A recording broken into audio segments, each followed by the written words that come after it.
ทริปล่องเรือสำราญนะคะครูซทริปสิงคโปร์มาเลเซียภูเก็ต4 วัน 3 คืนงบไม่เกิน 20,000 บาทเป็นยังไงไปชมกันเลยค่ะตอนนี้นะคะเราก็อยู่ที่สนามบินนครพนมกำลังรอขึ้นเครื่องไปดอนเมืองนะคะแล้วเราก็จะพักที่กรุงเทพ1 คืนแล้วก็ค่อยบินต่อพรุ่งนี้เช้าใช่ไหมคะใช่ครับเดินทางกี่โมงคะพรุ่งนี้เดินทางแต่เราต้องตื่นกี่โมงคะไปสนามบินตี 3 ครึ่งนะคะเดี๋ยวไปดูกันนะคะว่าตื่นไหมต้องตื่นนะคะไม่ตื่นไม่ได้ไปเที่ยวทุกคนตอนนี้เราอยู่บนเครื่องแล้วนะคะกำลังจะบินไปดอนเมืองโชคดีมากเลยเนาะพี่เต๋าใช่เราตอนแรกได้นั่งแบบที่7แล้วทีนี้ก็มีปัญหาเลยย้ายเรามานั่งที่ 3E กับ 3B นะคะโอ้โหได้นั่งหน้าเลยเย้โชคดีตอนนี้เครื่องกำลังแลนดิ้งแล้วนะคะมาถึงแล้วดอนเมืองกทมที่รักเราก็กำลังขึ้นบันไดเลื่อนไปนะคะเต๋านำไปแล้วพี่เต๋าตอนนี้ก็ผ่านตม.ไทยค่ะออกมาแล้วนะคะเดี๋ยวกำลังจะเดินไปรอขึ้นเครื่องนะคะบอดิ้งทำตี5 ครึ่งตอนนี้ตี50ตี42เราก็เดินเล่นได้นะคะที่นี่ก็จะมีนะคะเป็นดิวตี้ฟรีใครเคยมาสนามบินแล้วก็น่าจะได้มาช้อปปิ้งแล้วแหละ นี่นะคะตื่นเต้นไหมคะพี่เต๋าตื่นเต้นแล้วเหรอคะจะออกจากนอกประเทศ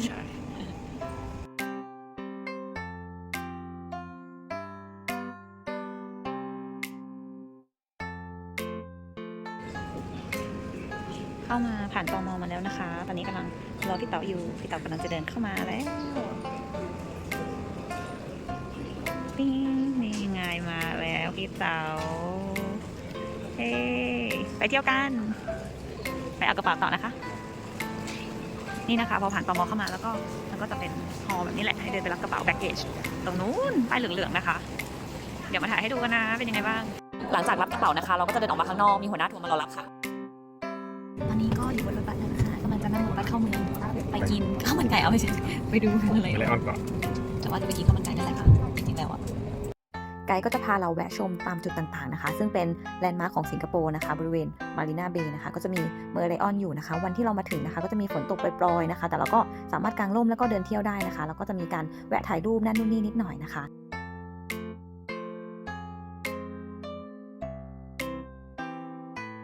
ตอนนี้เราก็นั่งกินสตาร์บัคในโตเนาะในโตโฟบูอร่อยมากนั่งชมวิวนะคะที่เมอร์ไลออนพาร์คค่ะนี่ก็จะเป็นจุดที่บริเวณรถบัสนะคะจอดส่งเรานะคะเราก็จะแคปหน้าจอไว้นะคะแล้วก็ทำการเดินเล่นนะคะบริเวณมารีนาการ์เด้นนะคะถ่ายรูปสวยๆนะคะที่สวนพฤกษศาสตร์นะคะได้รูปสวยๆกันเยอะมากเด็กๆก็มาได้นะคะตอนนี้นะคะเราก็อยู่บนแท็กซี่นะคะกำลังเดินทางจากมารีนาการ์เด้นนะคะกำลังจะไปที่แม็กซ์เวลล์ฟู้ดเซ็นเตอร์ไปกินข้าวมันไก่เทียนมิชชั่นของเราที่มาสิงคโปร์มิชชั่นสิงคโปร์ก็แค่ปักซอยนะคะเดี๋ยวไปดูกันนะคะว่าข้าวมันไก่จะเด็ดแบบที่เขาคุยไว้หรือเปล่าเดี๋ยวไปดูกันนะคะบายในที่สุดพี่เต๋านะคะก็มาถึงตลาดนะคะ Maxwell Food Center นะคะเราก็ไปเริ่มกันที่ข้าวมันไก่เทียนๆนะคะซึ่งบอกเลยว่าไก่เนื้อนุ่มมากทุกคนแล้วก็ตลาด Maxwell นี้นะคะก็จะมีแบบพวกสตรีทฟู้ดเต็มไปหมดเลยนะคะแล้วก็หลังจากที่กินเสร็จนะคะเราก็ไปเดินที่บริเวณไชน่าทาวน์นะคะเมืองนี้ก็จะเป็นเมืองเล็กๆนะคะมีอาหารแบบที่เป็นอาหารพื้นเมืองนะคะทุกคนแล้วก็เป็นคาเฟ่น่ารักเยอะมากแล้วก็มีสถานที่ให้ไปเดินกินเดินช็อปนะคะแล้วก็ถ่ายรูปได้นะคะอย่างเช่นร้านกาแฟนะคะที่เราไปแวะนะคะร้าน Coffee in a City นะคะร้านนี้เป็นร้านกาแฟที่น่ารักมากๆเลยค่ะทุกคนแล้วก็ชอบที่สุดก็คือแก้วกาแฟของเขานะคะมีเอกลักษณ์มากๆมีมุมถ่ายรูปสวยๆเยอะด้วยนะคะทุกคนหลังจากทานกาแฟเสร็จนะคะเราก็กลับมาที่มารีนาการ์เด้นนะคะทุกคนมานั่งจิบกาแฟนะคะแล้วก็เดินชมสวนอีกนิดๆหน่อยๆถ่ายรูปเล่นกันนะคะสนุกมากๆเลยนะคะทุกคนหลังจากนั้นเราก็เดินทางไปที่ท่าเรือนะคะแล้วก็เตรียมเอกสารหนังสือเดินทางนะคะและตั๋วเรือนะคะตอนนี้เรากำลังรอแบ็กเกจเช็คอินอยู่นะคะคืนนี้เราจะไปไหนคะพี่เต๋าไปมาเลเซียคืนนี้เราจะไปล่องเรือนะคะจากสิงคโปร์ไปมาเลเซียแล้วก็ไปที่ภูเก็ตนะคะแล้วก็กลับมาสิงคโปร์อีกรอบหนึ่งแล้วก็ค่อยบินกลับนะคะภูเก็ตนี้เรามาล่องเรือสำราญเรือสำราญของเรือสำราญค่ะเรือแบบยิ่งใหญ่อลังการมากทุกคน 2,000 ห้องพักนะคะเดี๋ยวไปดูกันนะวันนี้เดี๋ยวเราถ่ายคลิปแบบรีวิวให้ดูล่องเรือสำราญข้ามประเทศเป็นยังไงโอเคเจอกัน กระเป๋าที่เขาอนุญาตให้โหลดได้นะคะ ก็จะต้องเป็นกระเป๋าที่มี 2-4 ล้อนะคะ อันนี้ก็จะเป็นมารีนาฮอลล์นะคะ ที่บริเวณท่าเรือ อันนี้ก็เพื่อนใหม่ของเรานะคะคุณเบรกแล้วก็พี่เกดนะคะ อันนี้นะคะอย่าลืมนะคะสำคัญมากต้องลงทะเบียนก่อนกลับเข้าเมืองนะคะ เราก็จะได้การ์ดมาแบบนี้นะคะ ทุกคนตัวนี้จะใช้แทนเครดิตการ์ดเลย อันนี้เป็นห้องบาโคนี่นะคะทุกคนอันนี้ก็กำลังจะเดินไปชมเรือนะคะเดี๋ยวจะพาไป explore เรือเดี๋ยวไปซื้อแพ็กเกจ Wi-Fi ก่อนนะคะเพราะว่าตอนนี้ก็ไม่มี Wi-Fi ใช้นะคะทุกคนเพราะว่าขึ้นมาเลยนี่เขาเราจะใช้บัตรตัวนี้นะคะจะผูกกับทุกอย่างเลยไม่ว่าจะเป็นร้านอาหารนะคะแล้วก็การใช้จ่ายต่างๆของเรานะคะเวลาเราลงจากเรือนะคะเขาก็จะคิดตังค์ผ่านบัตรอันนี้นะคะว่าเราไปใช้บริการตรงไหนบ้างที่มีเสียเงินอะไรยังไงเท่าไหร่นะคะตอนนี้เราต้องไปที่ชั้น 6ที่ต่อจะเดินไหมคะเรือลงลิฟต์โอเคลิฟต์ elevator กดลงท่าไหนคะโอเคเดี๋ยวเราไปชั้น 6นะคะไปซื้อ Wi-Fi กันก่อนตอนนี้ไม่รู้ว่าเขามีอะไรบ้างนะคะเดี๋ยวจะถ่ายให้ดูนะคะว่าแต่ละชั้นเขาแบบใช้สำหรับทำอะไรบ้างโอเคนี่นะคะก็จะเป็นบรรยากาศบนเรือบริเวณชั้น 18 นะคะก็จะมองเห็นสวนน้ำนะคะแล้วก็เห็นสระว่ายน้ำนะคะตรงกลางเขาก็จะมีเวทีคอนเสิร์ตนะคะก็จะมีดีเจมาเปิดเพลงแบบตืดๆนะคะระหว่างนี้เราก็นอนเล่นถ่ายรูปนะคะชมวิวนะคะชมบรรยากาศไปนะคะ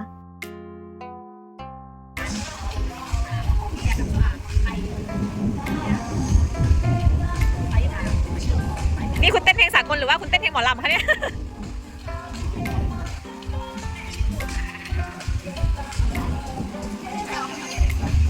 ผ่านไปแล้วนะคะ1วันนะคะนอนหลับบนเรือสบายมากทุกคนไม่มีตื่นกลางดึกเลยนะคะตอนนี้เราก็แต่งตัวลงมานะคะเตรียมที่จะไปกินอาหารเช้ากันนะคะระหว่างนี้เราก็เดินช้อปปิ้งนะคะดูแว่นตานะคะดูครีมเครื่องสำอางต่างๆนะคะกระเป๋าแบรนด์เนมนาฬิกานะคะใครที่ชอบช้อปปิ้งก็มาเดินช้อปปิ้งรอระหว่างรอกินข้าวได้นะคะเนาะบริเวณนี้ก็มีพื้นที่แบบให้เดินเล่นค่อนข้างเยอะนะคะสามารถแบบ enjoy ได้เลยค่ะ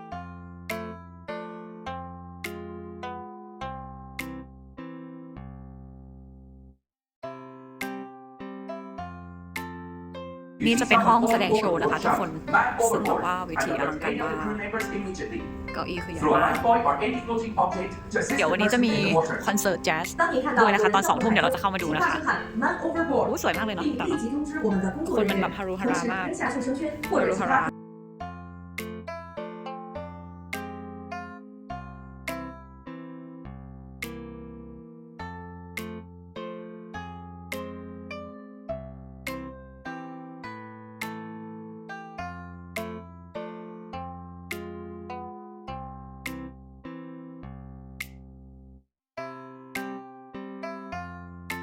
ตอนนี้เราก็รอดูคอนเสิร์ตแจ๊สกันอยู่นะคะไปชมกันเลย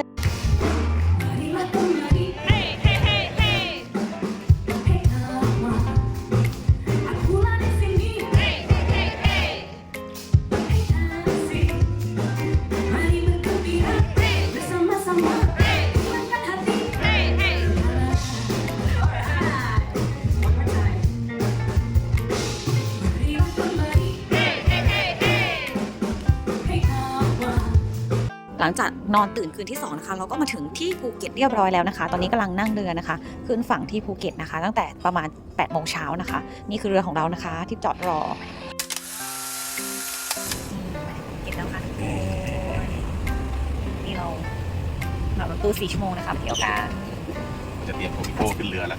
ไปติ่มซำก่อนเนาะ ติดจับกันครับ คนเยอะไหมคะติ่มซำ วันนี้วันธรรมดาไม่น่าจะเยอะ อ๋อโอเคค่ะมาค่ะพาพี่เต๋ากินติ่มซำภูเก็ตอันนั้นก็เอาอันนี้ลูกชิ้นเหรอคะว้าวเขาเปิดเพลงโนราโจนด้วยเปิดเลยค่ะพี่เต๋า นี่เอาอะไรครับเอาอะไรครับ อ๋อเอาอะไรดีอ่ะมาเยอะไปหมดเลยอ่ะ นี่มั้ย คิดเหมือนกันเลยค่ะ นี่ถึงมั้ย ได้ค่ะโอเคไปเอาเป็นซาลาเปา สับเลย สับ1หมูแดงเอาไหม เยอะไปไหม ได้กินด้วยกันครับฮักเก่า จีบหมูแดงไม่ต้องจีบ หมูแดงอันนี้อ่ะอ๋อทอดได้ค่ะได้ เอาละครับ ค่ะ12ค่ะหลังจากกินติ่มซำเราก็มาที่ร้านกาแฟนะคะ The Shelter Coffee นะคะที่ร้านน่ารักมากเจ้าของร้านก็ nice มากเลยนะคะทุกคนโดยส่วนใหญ่นะคะที่ร้านเขาจะเลือกเป็นเมล็ดกาแฟไทยนะคะมาเสิร์ฟจากนั้นนะคะเราก็มาต่อกันที่ร้านกาแฟ The Remedy นะคะร้านนี้นะคะเขาออกแบบไซรัปนะคะแล้วก็ปรุงไซรัปเองนะคะทุกคนซึ่งเป็นเอกลักษณ์ของร้านมากๆ กาแฟที่เราสั่งนะคะก็จะเป็นแมงโก้สาคูลาเต้ไซรัปนะคะแล้วก็เป็นส้มใสนะคะบอกได้เลยว่าอร่อยหวานนิดๆนะคะแล้วก็ลงตัวมากๆเลยจากนั้นเราก็มาทานอาหารที่ร้านหมอหมูดงนะคะซึ่งเป็นร้านอาหารพื้นเมืองของชาวใต้กันนะคะบรรยากาศที่ร้านหมอหมูดงภูเก็ตนะคะจะเป็นร้านประมาณนี้เนาะแต่ว่าเป็นอาหารแบบพื้นเมืองขึ้นชื่อของที่นี่เพื่อนหลายคนก็แนะนำว่าให้มาหมอหมูดงนะคะดีที่เรามาวันแบบวันธรรมดาเนาะแล้วก็เป็นช่วง low season นะคะถ้า high season น่าจะแบบเขาบอกว่าไม่มีโต๊ะนั่งเลยค่ะเดี๋ยวไปดูเมนูกันนะคะเขาจะได้ทานอะไรอาหารมาแล้วไปเข้าห้องน้ำแป๊บเดียวว้าวพี่เต๋าโอ้โหนี่ไซส์ S เหรอคะใหญ่มากทุกคนนี่คือข้าวคั่วแล้วก็หมูอะไรนะคะเขาบอก ลูกเกลือ หมูคั่วเกลือว้าวหอมจังเอามีผลไม้ให้ด้วยเหรอคะโอ้โหของโปรดพี่เต๋าดูพี่เต๋าน่าจะดีใจที่สุดแล้ว ใบมะฟูอะไรไม่รู้ ขอชิมหน่อยอันนี้เขาเป็นแบบกะปิใช่ไหมคะ โคตรกะปิ พวกกะปิหอมอ่ะลองใส่นิดนึงว้าวอุ้ยฉันรักเมืองไทยฉันคิดถึงอาหารไทยโอ้โหมีความสุข ทุกคน กินอร่อยกว่า ใช่คืออร่อยอ่ะทุกคนดู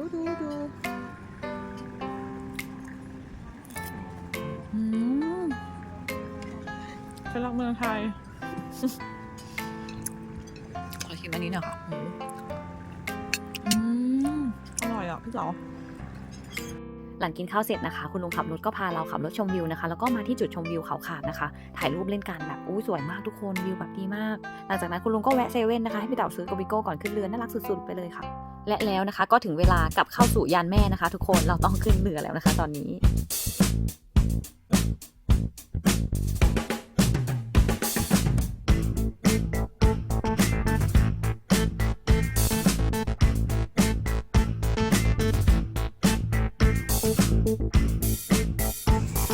เป็นไงคะพี่เด็ดที่นี่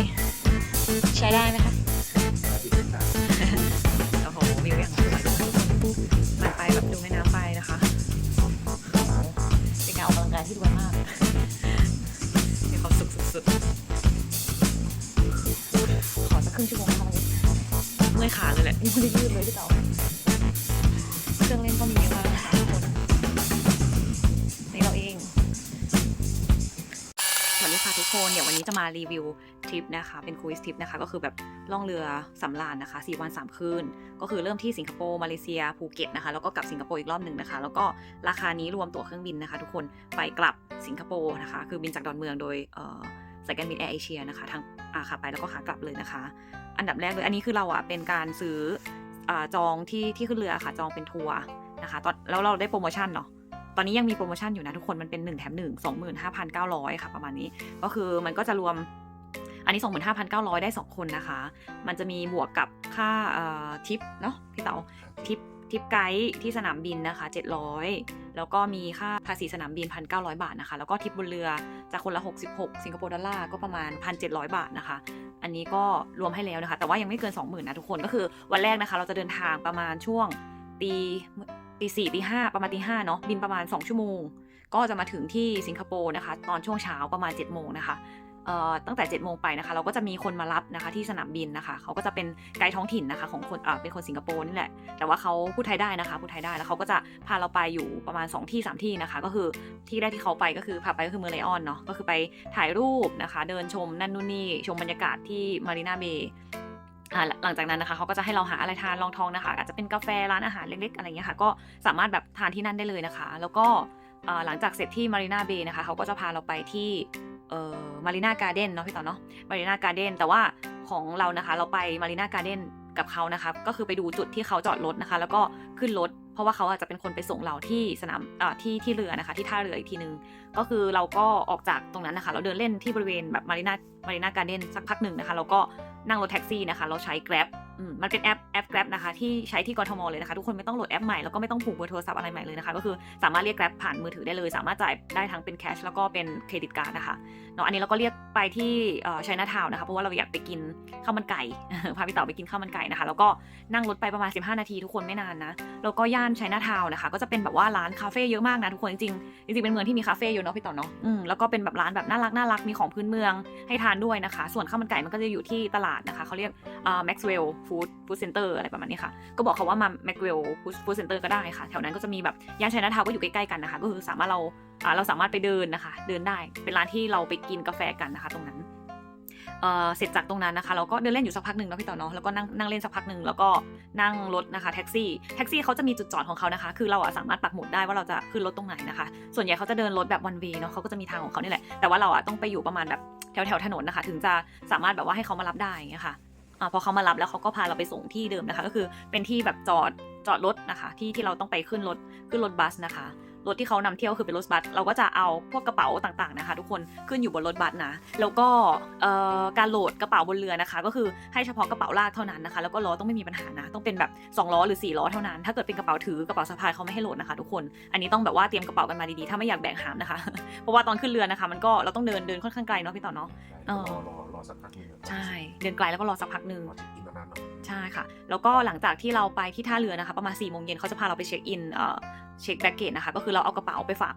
ขึ้นเรือนะคะเราก็จะไปฝากกระเป๋าก่อนแล้วเขาก็จะให้เราขึ้นลิฟต์ไปนะคะชั้น2แล้วก็เดินข้ามไปอีกฝั่งหนึ่งนะคะก็คือเดินข้ามถนนไปคล้ายๆพารากอนเดินข้ามไปสยามอะไรประมาณนี้เนาะข้ามถนนไปแล้วก็จะเป็นเขาเรียกว่าอะไรนะ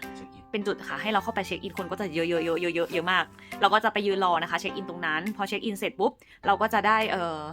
กรุ๊ปเนาะเขาจะบอกกรุ๊ปนัมเบอร์เรานะคะให้เราไปนั่งรอตามกลุ่มเรานะคะแล้วเขาก็จะทยอยเรียกขึ้นเรือตอนที่ขึ้นเรือนะคะเขาก็จะมีการแจกตอนเช็คอินเนาะเขาจะแจกการ์ด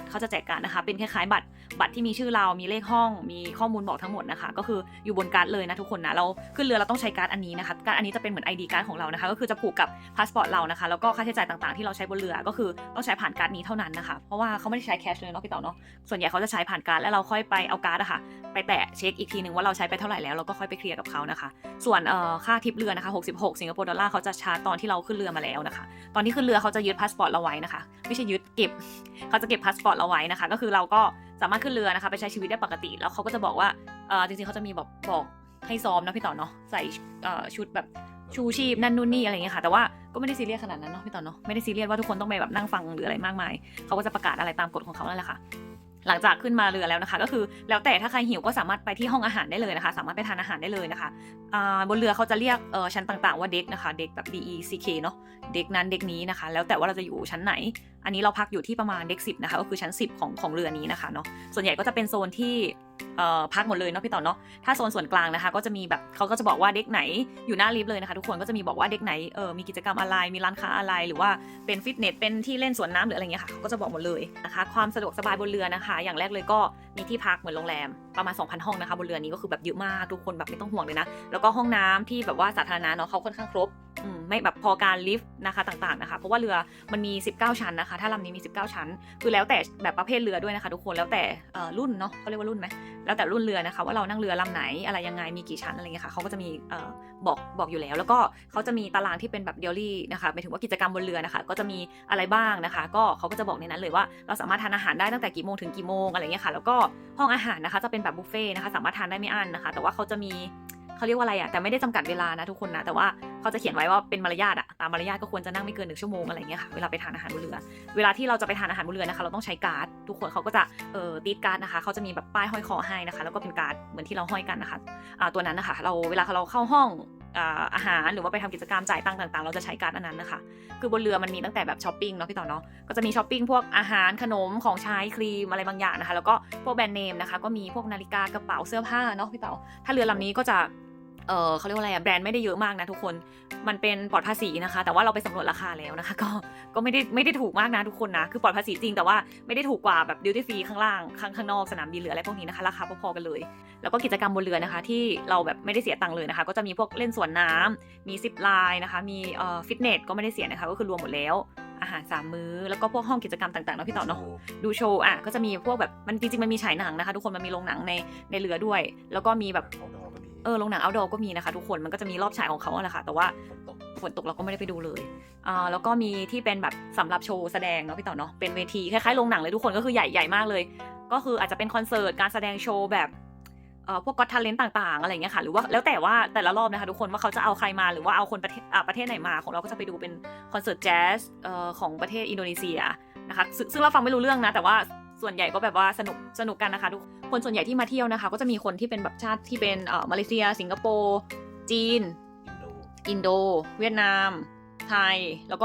อื่นๆก็จะเป็นต่างชาติเนาะพี่ต่อเนาะเป็นฝรั่งอเมริกายุโรปอะไรพวกนี้ค่ะก็จะมีบ้างปะปลายนะคะแต่หลักเลยน่าจะเป็นคนจีนโอเคแล้วห้องอาหารนะคะห้องอาหารก็จะเป็นมี international นะคะก็คือของเราจะอยู่เด็ก16ก็คือชั้น16นะคะแล้วก็มีห้องอาหารที่เป็น western นะคะเป็นแบบอาหารตะวันตกแล้วก็มีห้องอาหารที่เป็นอาหารจีนเนาะที่เราไปกินมาก็คือพี่เต๋าก็ให้ห้องอาหารจีนแบบดีที่สุดเราก็เหมือนกันนะคะรู้สึกว่าอาหารจีนเขาจะเป็นแบบว่าคล้ายๆโต๊ะจีนเนาะเขาจะมาค่อยๆมาเสิร์ฟนะคะเสิร์ฟเป็นแบบน้ำชาก่อนอาหารเป็นมื้ออาหารมื้อหลักเลยค่ะแล้วก็อาจจะมีของหวานมานิดนึงแต่ว่าห้องอาหารอื่นคือเราสามารถไปกินได้เลยนะทุกคนเราสามารถตักเท่าไหร่ก็ได้มีแบบน้ำผลไม้ไอติมของหวานของคาวทุกเชื้อชาติอะไรอย่างเงี้ยค่ะล่าสุดเราเห็นว่ามีซูชิด้วยเนาะแต่เราไม่ได้ไปกินแล้วก็ผลไม้นะคะแล้วก็แอบเอากล้วยมา2 ลูกนะคะอาหารอื่นๆเนาะก็มีพวกแบบสเต็กอะไรเงี้ยที่อร่อยใช่ไหมคะแต่ว่าน้องไม่ได้กินพี่เต๋ากินสเต็กอร่อยแล้วก็พวกอาหารมุสลิมเหรอคะเขาเรียกอะไรอาหารอะไรพวกอาหารแขกที่เป็นแบบโรตีสปาเกตตี้อาหารอะไรแบบเนี้ย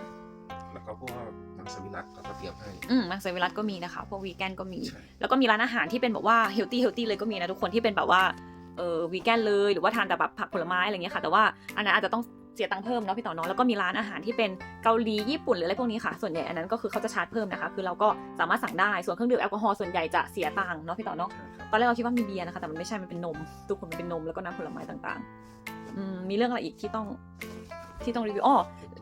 ถ้าจะลงแล้วเรื่องอันนี้การพักบนเรือนะทุกคนคือแบบไม่โครงเครงเลย เราแบบว่าจริงๆมันมีช่วงที่ขึ้นแบบว่าซัดหนักๆอะค่ะก็รู้สึกว่าอะไรกระทบเรือนะทุกคนแต่ว่าเรือมันไม่ได้โยกเยกไม่ได้โครงเคงนะคือเราก็นอนแบบปกติเหมือนอยู่โรงแรมเหมือนอะไรอย่างเงี้ยเนาะพี่ต่อเนาะเราแค่รู้สึกว่าขึ้นมันแค่มากระทบแค่นั้นนะคะไม่เมาเลยแล้วก็ใครที่จะลงที่ภูเก็ตนะคะจะต้องตื่นเช้านิดนึงของรอบเรือเรานะคะภูเก็ตเขาจะให้ลงประมาณ8 โมงแต่ว่าเขาจะยึดเวลาที่สิงคโปร์นะคะทุกคนเวลาสิงคโปร์ก็คือจะเร็วกว่าไทย1 ชั่วโมงทุกคนต้องดูเวลาดีๆนะเวลาลงไปเที่ยวเวลาลงจากเรืออะไรพวกนี้นะคะของเราก็ลงไปตอนประมาณ7 โมงกว่าๆแล้วพี่ต่อเนาะรอบแรกของเรือนะคะก็คือ8 โมงเราก็จะไปรอเข้าคิวเขาจะบอกว่าให้ไปรอที่เด็กไหนนะคะเขาก็จะเตรียมขนแบบออกจากเรือนะคะเวลาออกจากเรือเราก็ต้องตีดการ์ดขึ้นเรือเราก็ต้องตีดการ์ดนะคะห้ามลืมการ์ดเด็ดขาดห้ามทำหายเด็ดขาดนะคะเพราะว่าเขาไม่ได้เอาพาสปอร์ตให้เรานะทุกคนก็คือตีดการ์ดปุ๊บเข้าแบบประเทศไทยได้เลยนะคะแล้วก็แบบแล้วแต่เนาะบางคนก็มีจองทัวร์บางคนก็ไม่ต้องจองทัวร์ก็สามารถเที่ยวเองได้นะคะเราก็ลงไปจากเรือนะเขาจะจอดด้านนอกนิดนึงนะคะทุกคนเพราะเป็นเรือใหญ่มันเอาเข้าฝั่งไม่ได้เขาก็จะมีเรือเล็กมารับทั้งเรือที่จากชายฝั่งแล้วก็เป็นเรือแบบฉุกเฉินของเรือใหญ่เราอีกทีนึงเนาะอันนั้นก็จะมีแบบว่าวนรอบให้ทุกคนแบบว่าไ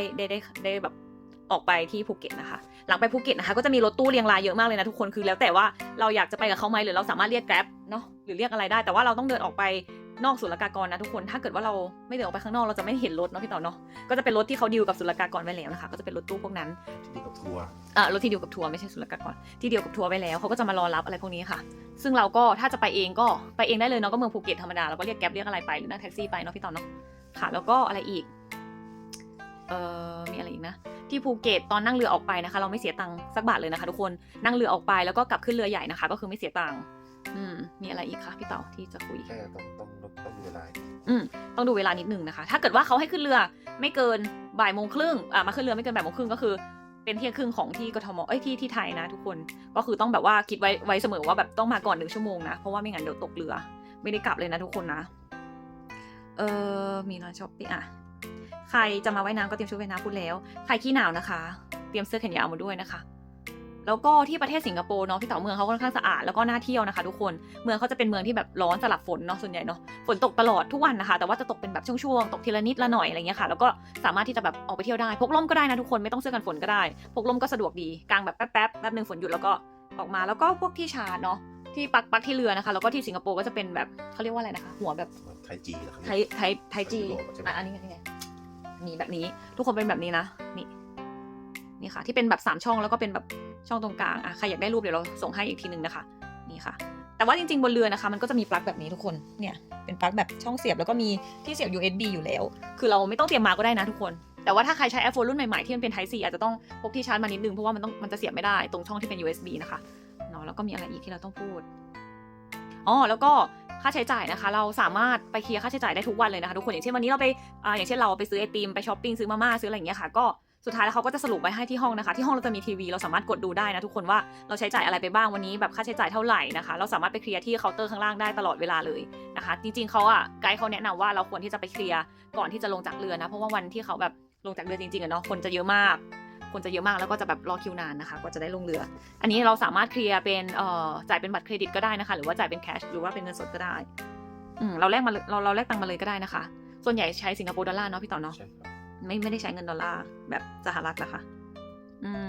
ะแล้วก็ทีวีในห้องนะคะก็มีหนังให้ดูนะทุกคนนะก็หนังก็มีทั้งเก่าทั้งใหม่มีการ์ตูนสำหรับเด็กอะไรพวกนี้ค่ะก็สามารถดูได้แต่ว่าส่วนใหญ่จะเป็นภาษาอังกฤษแล้วก็ภาษาจีนนะคะทุกคนไม่มีแบบภาษาไทยแล้วก็ไม่มีซับให้เลือกของเรานะแล้วก็โซนถ้าเป็นโซน outdoor บนเรือนะทุกคนมันสามารถเดินเที่ยวได้ตลอดทั้งเรือเลยนะทุกคนมันมีจริงๆมันมี art gallery เนาะแต่ว่าเราไม่เห็นมันมี art gallery มีนั่นนู่นนี่ให้ดูให้ทำกิจกรรมคือเยอะมากทุกคนนี่เราก็ยังไปแบบไม่ครบเลยแล้วก็ที่สำคัญนะคะเรื่องสุขภาพที่คลินิกนะคะมีที่บนเรือนะคะมีคลินิกนะคล้ายๆโรงพยาบาลเล็กๆเลยนะเปิด24ชั่วโมงถ้ามีอะไรก็สามารถไปที่นั่นได้นะคะเนาะแล้วก็มีพวกสปานะคะสปาเท้านั่นนู่นนี่เตียงนอนสบายมากส่วนใหญ่ห้องน้ำนะคะเขาบอกว่าน้ำสามารถกินน้ำแบบน้ำประปานะคะในก๊อกได้เลยนะแต่เราก็ยังไม่ได้เคยกินเนาะ ไม่กล้ากินไม่ใช่กินได้ค่ะเขาบอกน้ำกินได้มีชากาแฟอะไรทุกอย่างหมดแล้วแล้วก็เรื่องทำSG Arrival Card นะคะก็คือ ICA นะทุกคนเวลาก่อนที่จะเข้าสิงคโปร์นะคะส่วนใหญ่ถ้าเราแบบว่าซื้อทัวร์มาหรือว่ามากับทัวร์อะไรเงี้ยเขาจะลงทะเบียนให้อยู่แล้วแต่ว่าเวลาที่เราแบบเข้าประเทศสิงคโปร์แล้วใช่ไหมคะแล้วออกจากประเทศสิงคโปร์ก็คือขึ้นเรือเขาก็ถือว่าเราออกจากประเทศแล้วนะทุกคนเวลาที่เราจะกลับเข้าไปบนเรือนะคะไม่ใช่เวลาที่จะกลับเข้าประเทศอีกรอบนึงเนาะอย่างเช่นเนี่ยเราล่องมาภูเก็ตใช่ไหมเราออกจากภูเก็ตแล้วก็จะกลับเข้าสิงคโปร์อีกรอบนึงอันนี้เราต้องลงเองนะคะลงทะเบียนแบบ SG Arrival Card เองนะคะก็คือก่อนเข้าประเทศ3วันลงวันไหนก็ได้ลงวันที่จะเข้าประเทศก็ได้นะคะแต่ว่าลงให้ทันแค่นั้นค่ะเขาก็จะมีแบบว่าเป็นข้อมูลให้นะคะว่าเราจะเข้าประเทศทางไหนผ่านทางเรือหรือว่าผ่านทางอากาศเนาะหรือว่าขับรถผ่านแลนด์ไปอะไรเงี้ยค่ะเขาก็จะมีตอบคำถามนิดหน่อยค่ะคำถามสุขภาพอะไรพวกนี้แล้วก็ของที่ห้ามเอาขึ้นเรือเลยนะคะทุกคนอย่างเช่นเรามาช้อปปิ้งที่ไทยอย่างเงี้ยห้ามเอาขึ้นเรือเลยก็คือมีมังคุดเงาะทุเรียนอะไรพวกนี้ค่ะคือห้ามเอาขึ้นอย่างอื่นเขาไม่ได้ห้ามมั้งเนาะพี่ต่อเนาะอย่างอื่นก็สามารถเอาขึ้นได้นะคะทุกคนแล้วก็การเข้าประเทศสิงคโปร์ก็คือเข้าง่ายมากทุกคนมันเหมือนแบบถ้าทุกคนเคยไปเที่ยวต่างประเทศนะมันจะเหมือนกับตอนที่ที่เราเข้าไทยนะคะก็คือใช้พาสปอร์ตนะคะไปแบบติดที่ตู้อัตโนมัติตู้ตม.อัตโนมัตินะคะแล้วก็สแกนลายนิ้วมือแล้วก็สามารถเข้าประเทศได้เลยนะคะทุกคนไม่มีใครมาแบบว่าถามคำถามตอบคำถามอะไรอย่างเงี้ยค่ะยกเว้นว่าชื่อไม่ตรงกับพาสปอร์ตหรือว่าคุณเคยเปลี่ยนชื่อมาก่อนหรือว่าอะไรสักอย่างนึงอะค่ะพวกนี้ก็เขาอาจจะมาถามอยู่นะคะว่าแบบทำไมมันไม่ตรงกันหรืออะไรเงี้ยค่ะแต่ว่าถ้าเราตอบได้ก็ไม่มีปัญหาอะไรอีกแล้วก็ที่สิงคโปร์นะคะถ้าเราจะไปแบบกินอาหารนั่นนู่นนี่ของเขาเนาะค่าครองชีพก็ค่อนข้างสูงนะทุกคนก็ประมาณกทมบวกนิดหน่อยก็ประมาณกทมบวกนิดหน่อยเหมือนอาหารห้างประมาณนี้เนาะราคาประมาณห้างที่กทมนะคะทุกคนแบบประมาณพารากอนไหมพี่ต่อประมาณนั้นแต่เขาก็เป็นตลาดทั่วไปนะแต่ราคาเขาก็คือราคาอาหารทั่วไปเลยนะทุกคนเป็นร้านทั่วไปหรือว่าแบบร้านตามที่เที่ยวอย่างเงี้ยค่ะแต่ว่าราคาประมาณพารากอนอย่างอื่นมีอะไรอีกไหมคะบนเรือก็มีทุกอย่างแล้วทุกคนคือเราสามารถแบบว่าแต่ว่าชั้นดาดฟ้าไม่ใช่ชั้นดาดฟ้า ชั้นไหนห้องอาหารเรานะคะก็จะมีเวทีเนาะเขาจะมีแบบว่าคล้ายๆแบบเป็นเบียร์โซดนั่งแบบชิลแบบoutdoor อะไรเงี้ยค่ะทุกคนก็กินอาหารสามารถลุกไปจอยไปเต้นไปแบบว่าฟังคอนเสิร์ตอะไรพวกนี้ได้เลยนะคะอย่างอื่นก็ไม่มีอะไรแล้วถ้าใครมีคำถามสงสัยก็ถามเข้ามาได้เลยนะคะทุกคนบางทีเราก็ตอบไม่ได้ทุกคำถามแต่ว่าห้องที่เราได้นอนนะคะก็เป็นห้องบาลโคนี่ก็คือมีระเบียงสามารถแบบว่าชมวิวทะเลได้ก็สามารถเปิดประตูฟังเสียงคลื่นออกไปนั่งเล่นอะไรพวกนี้ได้นะคะนั่งสูบบุหรี่ส่วนใหญ่เขาจะห้ามสูบบุหรี่ภายในเรือนะคะทุกคนไม่ต้องห่วงเลยว่าภายในเรือจะมีกลิ่นบุหรี่นะไม่มีแต่ว่าเวลาที่เราออกไป outdoor ค่ะออกไปนั่งข้างนอกเนี้ยอาจจะได้กลิ่นบุหรี่บ้างนะคะถ้าใครไม่ชอบกลิ่นบุหรี่ก็อยู่ข้างใน อยู่ข้างในไว้ถ้าออกข้างนอกปุ๊บโอ้โหกลิ่นแรงมากทุกคนไอติมก็อร่อยเนาะค่ะทุกคนแล้วพวกเรือนะคะมันก็จะมีหลายบริษัทเขาเรียกบริษัทไหมพี่ต่อเจ้าของเนาะเรือแต่ละเครือนะคะก็คือเป็นแบบรีสอร์ทเวอร์คูซ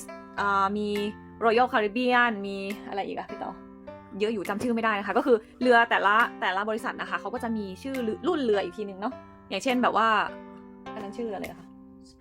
Spectrum of the Sea Quantum of the Sea อะไรแบบเนี้ยคือมันก็จะเป็นแบบแล้วแต่รุ่นเนาะส่วนรุ่นใหม่ล่าสุดน่าจะเป็น Spectrum of the Sea นะคะทุกคนก็คือเป็นเรือที่แบบน่าจะลำใหญ่ที่สุดในเอเชียแล้วก็ราคาก็จะสูงกว่าทัวร์ที่เราซื้อมาหน่อยนะคะทุกคนแต่ว่าเหมือนจะเห็นมีโปรเนาะพี่เต๋าเนาะอันนั้นจะเป็นแบบว่า1แถม1เหมือนกันนะไม่ใช่1แถม1เนาะลดครึ่งราคานะคะทุกคนจาก 35,000 36,000 หรือประมาณ 18,000 แต่ของสเปกตรัมออเดอร์ซีก็คือจะไม่ได้รวม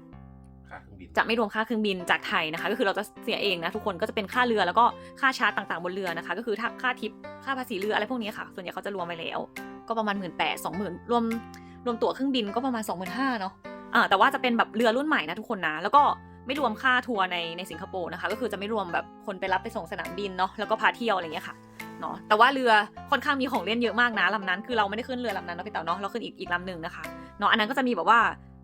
เหมือนห้องอะไรอะห้องจำลองแบบอวกาศอะไรเงี้ยค่ะเด็กๆสามารถไปเล่นได้แล้วก็มีสวนน้ำมีเซิร์ฟบอร์ดเหรอคะเขาเรียกเซิร์ฟบอร์ดป่ะเซิร์ฟบอร์ดนะคะที่เล่นแบบว่าเป็นปล่อยน้ำแบบจำลองนะคะแล้วก็เราไปเล่นแบบเล่นเซิร์ฟตรงบนเรือได้เลยนะคะแล้วก็มีพวกแอดเวนเจอร์ต่างๆการนั่งแบบอุโมงค์แบบข้ามฝั่งเรืออะไรเงี้ยสักอย่างนึงคือเยอะมากนะของเล่นเยอะมากลำนั้นอะแล้วก็ที่สำคัญก็คือห้างมันเหมือนยกห้างพารากอนนะคะทุกคนมาไว้บนเรือคือแบบว่ามีเคาน์เตอร์แบรนด์แบบเยอะมากแล้วก็แบบห้างแบบเป็นร้านแบบหรูๆเลยนะคะของเราก็จะแบบจริงๆของมันน้อยอยู่นะทุกคนถ้าเป็นคนที่ชอบช้อปปิ้งแล้วก็แบบว่าเป็นดิวตี้ฟรีหรืออะไรอย่างเงี้ยค่ะก็ควรจะไปเรือลำนั้นสายช้อปปิ้งสายชอบเล่นเครื่องเล่นเยอะๆสายที่ชอบแบบว่าความแบบว่าทันสมัยเนาะก็ยอมจ่ายแพงขึ้นมานิดนึงแต่ว่าคุณภาพโอเคนะ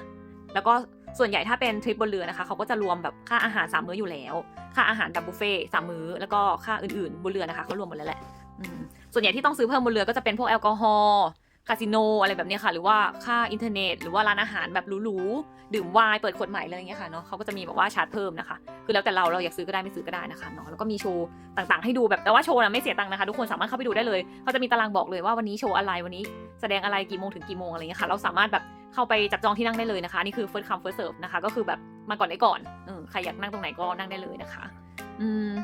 สำหรับเรานะคะมาทริปนี้ถือว่าแบบคุ้มค่ามากเนาะพี่เต๋อเนาะคุ้มค่ากับราคาที่จ่ายนะทุกคนก็คือได้เที่ยวแบบ3 ประเทศแล้วก็แบบได้ลงภูเก็ตจริงๆอันนี้ก็คือแบบว่าคุ้มแล้วนะคือเรานั่งเครื่องถ้าสมมติเรานั่งเครื่องไปกทมเราต้องนั่งจากกทมมาภูเก็ตแล้วแบบเช่ารถไปเที่ยวอะไรเงี้ยก็แบบก็หมดเยอะจริงๆเราเช่าเป็นรถตู้นะพี่เต๋อเนาะเป็นคอมพิวเตอร์เช่าประมาณ 4-5 ชั่วโมงก็ 1,500 บาทนะคะคือทั้งคันมันนั่งได้เยอะนะทุกคนแต่ว่าเราไปกันแค่2 คนจริงๆถ้าเราไปแบบเป็นกรุ๊ปกับพวกเพื่อนๆเนาะหารกันก็จะตกคนละไม่เยอะเลยนะคือเขาพาไปหมดเลยคุณลุงใจดีมากนะคะทุกคนก็พาไปร้านอาหารตรงนั้นตรงนี้พาไปร้านกาแฟพาไปแบบเหมือนที่ทุกคนเห็นนะคะพาไปถ่ายรูปบนเช็คพอยต์ตรงจุดเช็คอินนั่นนู่นนี่ต่างๆอะไรเงี้ยค่ะเนาะถ้าเป็นคนไทยด้วยกันเขาก็ค่อนข้างไนซ์เนาะไม่ได้บอกว่าคิดแพงขนาดนั้นนะคะทุกคนแต่ว่าถ้าเป็นการเรียกแกร็บเรียกรถนะคะก็รอบนึงก็